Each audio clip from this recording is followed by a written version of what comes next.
ತುಂಬಾ ಕಡಿಮೆ ಸಮಯದಲ್ಲಿ ಆಗುವಂತಹ ರುಚಿಯಾದ ಈ ಟೊಮೊಟೊ ರೈಸ್ ಮಾಡ್ಕೊಳ್ಳೋದಕ್ಕೋಸ್ಕರ ಈ ರೀತಿ ಒಂದು ಕಡಾಯಿನಲ್ಲಿ 2 ಟೇಬಲ್ ಸ್ಪೂನ್ ಆಗುವಷ್ಟು ಎಣ್ಣೆ ಹಾಕೊಂಡು ಸಾಸಿವೆ ಹಾಗೇನೆ ಕಡಲೆಬೇಳೆ ಮತ್ತೆ ಉದ್ದಿನ ಬೇಳೆ ಹಾಗೆ ಸ್ವಲ್ಪ ಜೀರಿಗೆ ಹಾಕೊಂಡ್ಬಿಟ್ಟು 2 ಪೀಸ್ ಆಗುವಷ್ಟು ಬೆಳ್ಳುಳ್ಳಿ ಹಾಗೆ ನಿಮ್ಮ ಖಾರಕ್ಕೆ ಎಷ್ಟು ಬೇಕೋ ಅಷ್ಟು ಹಸಿಮೆಣಸಿನಕಾಯಿ ಸ್ವಲ್ಪ ಕರಿಬೇವಿನ ಸೊಪ್ಪನ್ನ ಹಾಕೊಂಡು ಗರಿ ಆಗೋ ತನಕ ಫ್ರೈ ಮಾಡಿ ನಂತರ ಇದಕ್ಕೆ ಒಂದು ಈರುಳ್ಳಿ ಹಾಗೆ ಸ್ವಲ್ಪ ಉಪ್ಪನ್ನ ಸೇರಿಸ್ಕೊಂಡು ಈರುಳ್ಳಿ ಮೆತ್ತಗಾಗೋ ತನಕ ಫ್ರೈ ಮಾಡ್ಕೊಳ್ಬೇಕು.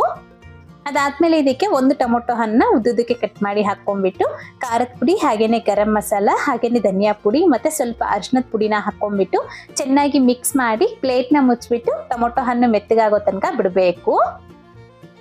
ಈ ರೀತಿ ಟೊಮೊಟೊ ಹಣ್ಣು ಮೆತ್ತಗಾಗ್ಬಿಟ್ಟು ಎಣ್ಣೆ ಬಿಡೋ ತನಕ ಹಾಗೆ ಬಿಟ್ಟಿದ್ದಾದ್ಮೇಲೆ ಇದಕ್ಕೆ ಮಾಡಿ ಇಟ್ಕೊಂಡಿರೋ ಅನ್ನನ ಹಾಕೊಂಡು 2-3 ನಿಮಿಷ ಮಿಕ್ಸ್ ಮಾಡ್ಕೊಂಡ್ರೆ ನಮಗೆ ಟೊಮೊಟೊ ರೈಸ್ ಅನ್ನೋದು ರೆಡಿಯಾಗಿ ಹೋಗ್ಬಿಡುತ್ತೆ. ತುಂಬಾನೇ ರುಚಿಯಾಗಿರುತ್ತೆ. ಮಿಸ್ ಮಾಡದೆ ಟ್ರೈ ಮಾಡಿ ನೋಡಿ. ಫುಲ್ ವಿಡಿಯೋ ಬಂದು ನೀಲು ಕುಕಿಂಗ್ ಯೂಟ್ಯೂಬ್ ಚಾನಲ್ ನಲ್ಲಿದೆ, ಚೆಕ್ ಮಾಡಿ ನೋಡಿ.